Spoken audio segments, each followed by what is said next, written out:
Alright guys, so I'm gonna do a review of this Fontaine hummus. This is the red pepper one, and this is at Costco. So yeah, it was on, there you go, here's a nutrient panel. Side panel, let me see what's in this ingredients. There you go, if you want to read it, pause the video. Let's open this up. Alright, so here it is. Let's do a quick taste test here. See what the hummus tastes like here compared to other brands.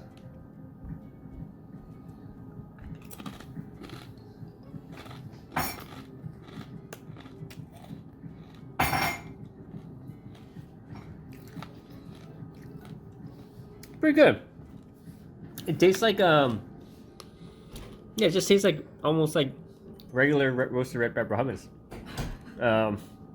Like pretty much similar to the other brands, but it's a huge tub. So, time to check out, guys. If you have any questions, comments, subscribe to the channel.